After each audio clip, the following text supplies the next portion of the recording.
In this video, we will evaluate some logarithmic expressions such as these. Throughout this lesson, we will not use a scientific calculator such as the TI-30XS Multiview, but we will use this exponent table. So looking at problem number 1, when you have a log and you see there's 1 over something, what I recommend is ignore the 1, do the problem. Whatever you get, make that answer negative.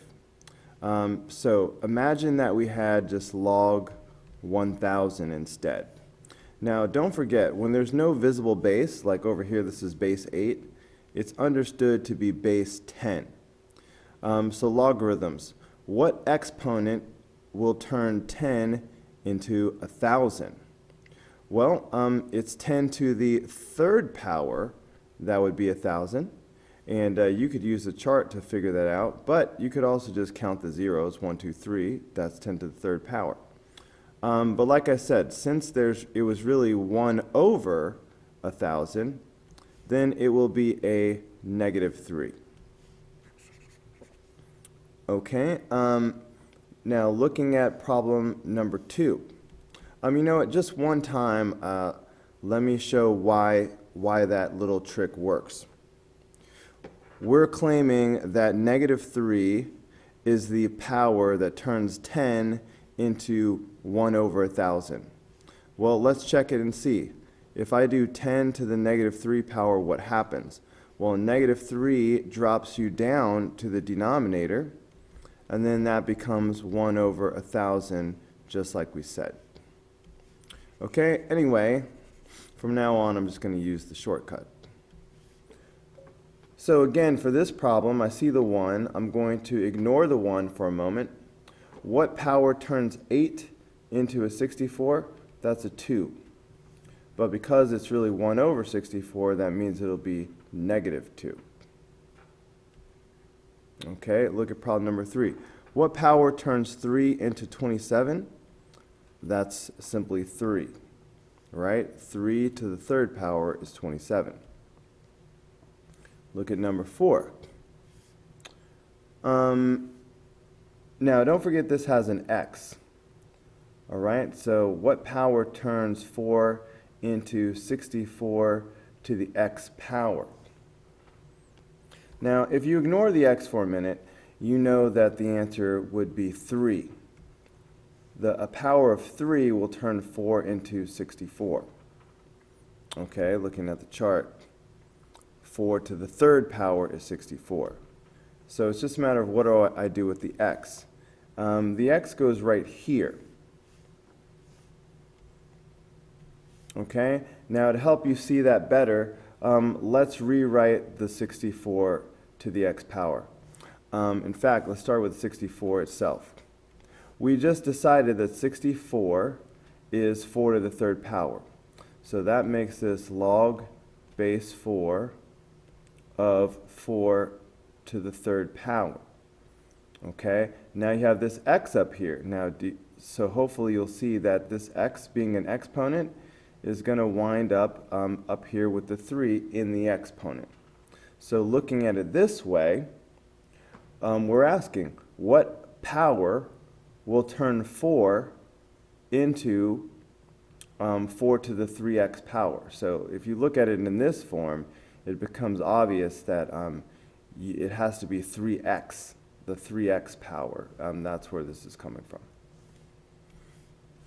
Okay. So this last one. So first of all, understand that natural log is the same thing as log base e. So we have log base e of e to the third power. Now the shortcut is when you have the bases, log base and the exponential base are the same, they're going to cancel each other out, and the answer is just going to be 3. Or you could think about it. Oh God, not thinking. Remember, logarithms, you're asking yourself what power will turn this into this. All right, well obviously the power that turns e into e to the third power is 3. 3 turns e into e to the third power. Or you could just use the shortcut. Okay, let's look at number 6. So invisible base 10. What power turns 10 into 10,000? Let's see, 1, 2, 3, 4. You can count the zeros or use the chart. 10s are down there. But I like to count the zeros, so the answer is 4. Look at number 7. What power turns 3 into 243? Let's see, there's 3, there's 243. That's the 5th power. So that's why the answer is 5. All right, this is strange. What power turns 25 into 5? See how that's getting smaller? 25 is becoming 5. What power would do that? Powers normally make you bigger. What's really happening is think about roots. The square root of 25 will make this into a 5. And the reason why I'm mentioning square roots is because hopefully you've learned that the square root is the same thing as the 1/2 power. So that means the 1/2 power turns 25 into a 5. So that's why the answer is 1/2, because what power turns 25 into a 5? The 1/2 power, because that's the square root. How about number 9? Now for number 9, again, I see that 1, so I'm going to temporarily ignore the 1 and answer the question. Whatever I get, it'll be negative. So 5 to what power is 125? Let's see, 5, 125, that's the 3rd power. So if it weren't for the 1, the answer would be 3. With the 1 over the 5, the answer will be negative 3. All right, and this one, number 10. At this point, we've learned 2 different ways to solve this. One way, because, we can't do this directly. 64 is not on the chart anywhere. It's not a base. It's not one of these. So one way to solve this is to set this whole thing equal to x and then solve this little equation. So if we sort of look at this in another form, we're asking ourselves what power turns 64 into 512. So 64 to what power equals 512? We could solve this by making these into like bases. So 64 and 512, we can find that on the chart. There's 64. Nope, that's not going to help me. Here we go, 64 and 512. They can both be written as base 8. See how they're in the same row? So that's 8 squared and 8 cubed. So this could be written as 8 squared, and then the x goes right there. And then this can be written as 8 cubed. So at that point, when you have like bases, then these exponents must be equal. So 2x must equal 3. So dividing by 2, x equals 3 over 2.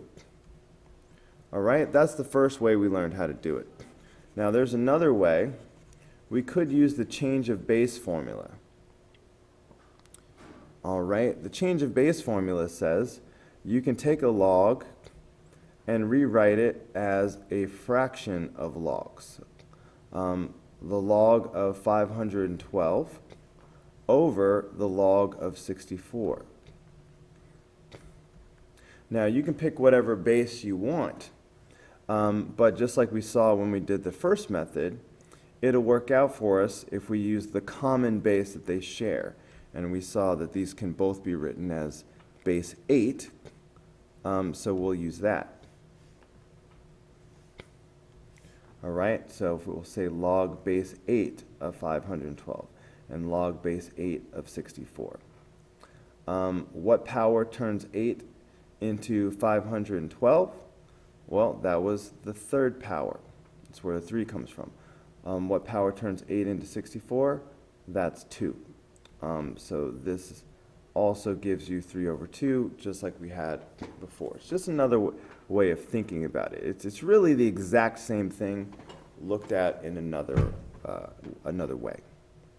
All right, I'm going to stop this video here because we're about to switch gears. On the next video, we'll talk about expanding and condensing log expressions.